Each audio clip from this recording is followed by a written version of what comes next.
Something just killed my dog. Something killed your dog? My dog went flying through the air over the tree. I don't know how it did it. Okay.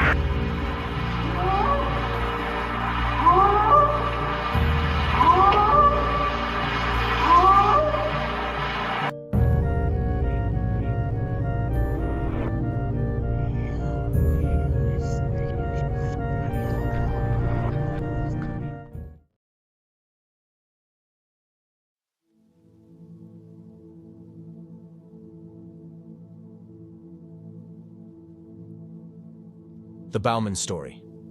From Theodore Roosevelt's book, The Wilderness Hunter, published in 1893. Frontiersmen are not, as a rule, apt to be superstitious. They lead lives too hard and practical, and have too little imagination in things spiritual and supernatural. I have heard but few ghost stories while living on the frontier, and those few were of a perfectly commonplace and conventional type.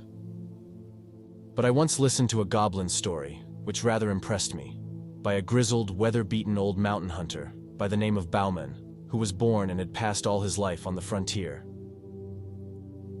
He must have believed what he said, for he could hardly repress a shudder at a certain point of the tale. But he was of German ancestry, and in childhood had doubtless been saturated with all kinds of ghost and goblin lore, so that many fearsome superstitions were latent in his mind. Besides, he knew well the stories told by the Indian medicine men in their winter camps of the snowwalkers and the specters, and the formless evil beings that haunt the forest depths, and then dog and waylay the lonely wanderer who after nightfall passes through the regions where they lurk.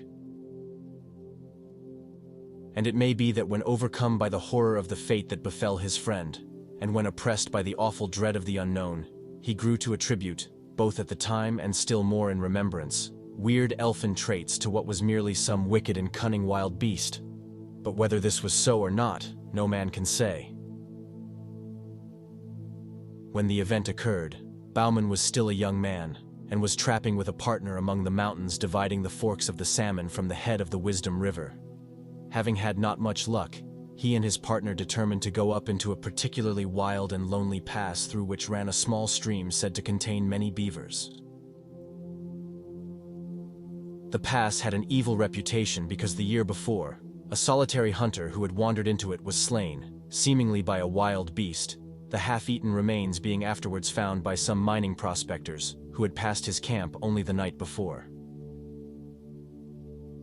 The memory of this event, however, weighed very lightly with the two trappers, who were as adventurous and hardy as others of their kind.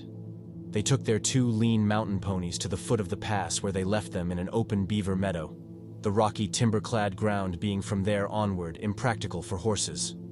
They then struck out on foot through the vast gloomy forest, and in about 4 hours reached a little open glade where they concluded to camp, as signs of game were plenty. There was still an hour or two of daylight left, and after building a brush lean-to and throwing down and opening their packs, they started upstream.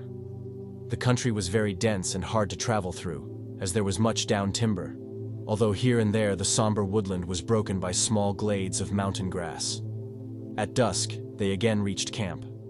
The glade in which it was pitched was not many yards wide, the tall, close-set pines and firs rising round it like a wall. On one side was a little stream, beyond which rose the steep mountain slope, covered with the unbroken growth of evergreen forest.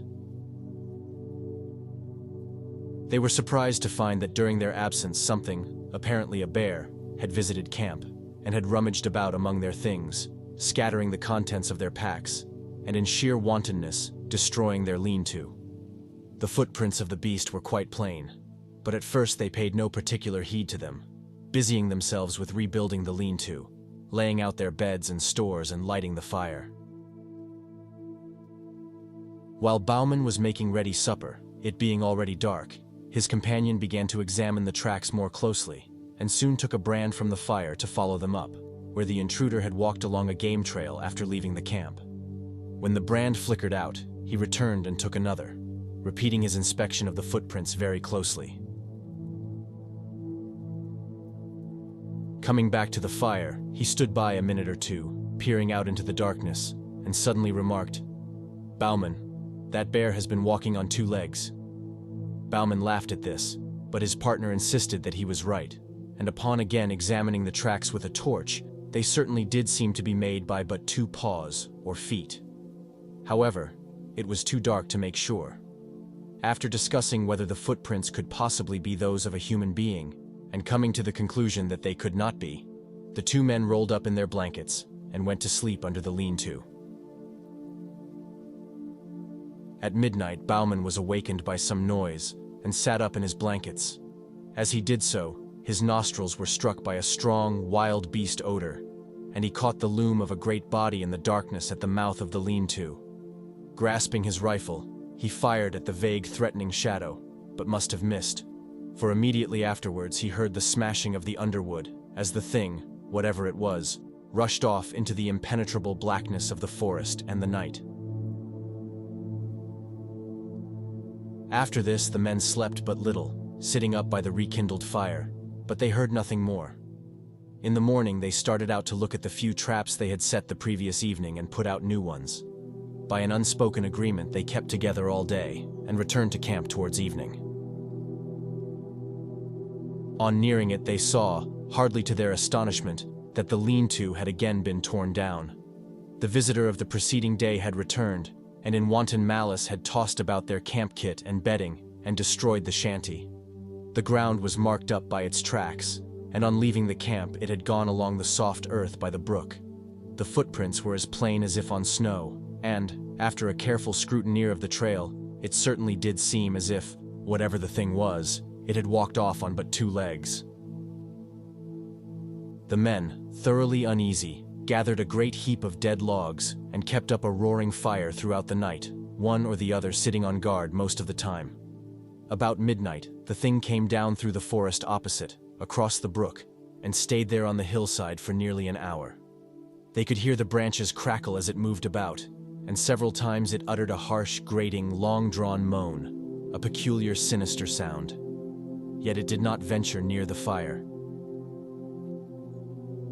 In the morning, the 2 trappers, after discussing the strange events of the last 36 hours, decided that they should shoulder their packs and leave the valley that afternoon. They were more ready to do this, because in spite of seeing good game sign, they had caught very little fur.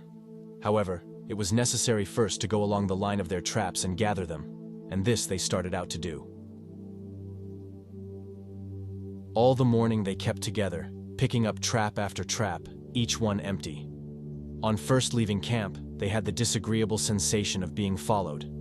In the dense spruce thickets, they occasionally heard a branch snap after they had passed, and now and then there were slight rustling noises among the small pines to one side of them. At noon, they were back within a couple miles of camp. In the high, bright sunlight, their fears seemed absurd to the 2 armed men, accustomed as they were, through long years of lonely wandering in the wilderness, to face every kind of danger from man, brute, or element. There were still 3 beaver traps to collect from a little pond in a wide ravine nearby. Bowman volunteered to gather these and bring them in, while his companion went ahead to camp and made ready the packs. On reaching the pond, Bowman found 3 beavers in the traps, one of which had been pulled loose and carried into the beaver house. He took several hours securing and preparing the beaver, and when he started homewards he marked with some uneasiness how low the sun was getting. As he hurried toward camp, under the tall trees, the silence and desolation of the forest waited upon him. His feet made no sound on the pine needles, and the slanting sun rays, striking through among the straight trunks, made a gray twilight in which objects at a distance glimmered indistinctly. There was nothing to break the gloomy stillness which, when there is no breeze, always broods over these somber primeval forests. At last he came to the edge of the little glade where the camp lay and shouted as he approached it, but got no answer. The campfire had gone out, though thin blue smoke was still curling upwards. Near it lay the packs wrapped and arranged. At first Bowman could see nobody, nor did he receive an answer to his call. Stepping forward, he again shouted, and as he did so, his eye fell on the body of his friend, stretched beside the trunk of a great fallen spruce. Rushing towards it, the horrified trapper found that the body was still warm, but that the neck was broken. while there were 4 great fang marks at the throat. The footprints of the unknown beast creature, printed deep in the soft soil, told the whole story.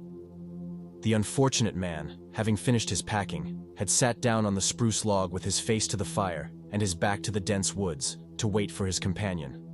While thus waiting, his monstrous assailant, which must have been lurking in the woods, waiting for a chance to catch one of the adventurers unprepared, came silently up from behind, walking with long, noiseless steps and seemingly still on 2 legs.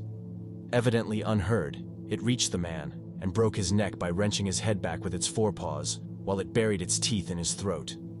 It had not eaten the body, but apparently had romped and gambled around it in uncouth, ferocious glee, occasionally rolling over it. It had then fled back into the soundless depth of the woods. Bauman, utterly unnerved and believing the creature with which he had to deal was something either half-human or half-devil, some great goblin beast, abandoned everything but his rifle and struck off at speed down the pass, not halting until he reached the beaver meadows where the hobbled ponies were still grazing. Mounting, he rode onwards through the night until beyond reach of pursuit,